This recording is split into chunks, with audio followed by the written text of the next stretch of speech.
Hey everyone, it's Joe again. Just want to give an encouragement to fellow believers and Christians. I don't know why that thing, my phone bings every time I'm making a video.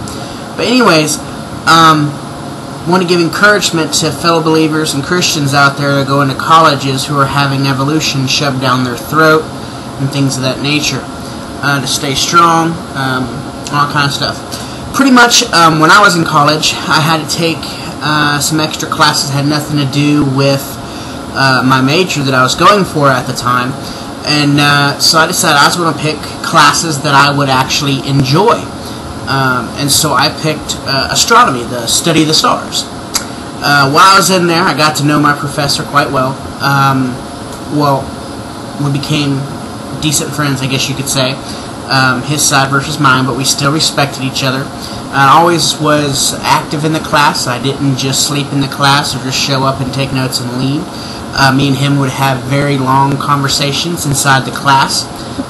We even went out to an observatory once and looked at the stars and planets and stuff. One thing I do want to mention, though, and this is the reason I'm making the video, is that pretty much astronomy, the study of the stars, is nothing more than charts, maps, and math problems.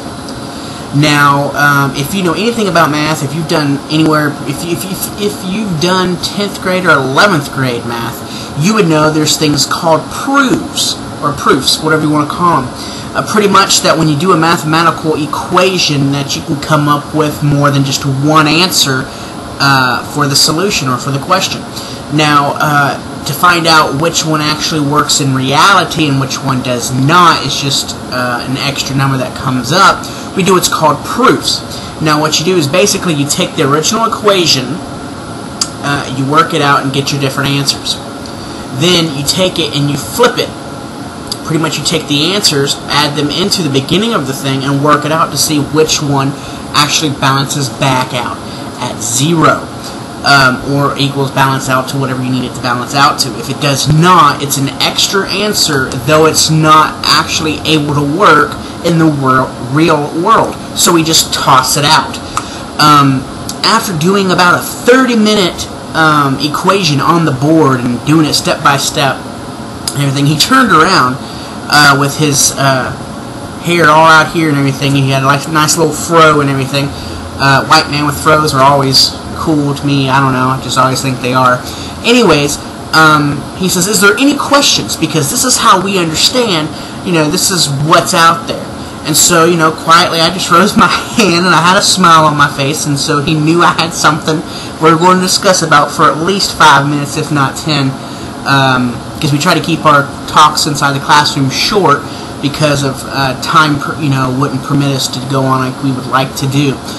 Just like here with these 10-minute videos on YouTube, they need to cut the limit on YouTube. But anyways, I looked at him and said, "Sir, if I'm not right, please correct me, but in math, is there not things, are there not things called proofs? Because I think that there is." And he started to smile at me because I figured he probably knew where I was going with this. I said, so even though we have this answer, what can we do to prove that this is actually a reality over those million of light years away? He looked at me and said, "Well, there is absolutely no way to prove if this is a real number that can be used in the real world, or if it's just an extra number that we get because we get this math equation. There's no way to actually prove it." And so he said, "But I think we're going to cut the conversation out one short." And I said, that's fine with me. I just want to make sure that everyone in here knew that there is absolutely no way to prove if this math equation actually does prove anything at all, or if it's just an extra number equation that needs to be thrown out because that actually doesn't work in real life scenarios. He smiled at me and he said, "Well, I think, sir, you're trying to say is that you have to have faith that this stuff actually is true." I said, "Well, sir, those were your words, not mine. But like I said, we were good friends and we like to joke with each other. But I just want to let you all know out there, you can hold a good argument for the Christian faith in colleges. if you do it the correct way. Now, there's going to be some bigots out there that just hate you just because you're Christian. The Scripture says that's going to be how it is. They hate me, therefore they're going to hate you even more because of my namesake, Christ said. So, just wanted to let you know that yes, you can still hold debate and not look stupid, and be bold and be fearless when you talk. Don't be all nervous and stumble and not know what you're talking about and ramble on. Have significant points that you want to point out. Be ready to back what it is that you believe or have a question for, and then be ready to also receive questions and doubts on what you believe, since you are doubting them as well. It is a form of respect. You could always type or look up in Google the rules or the art of a discussion.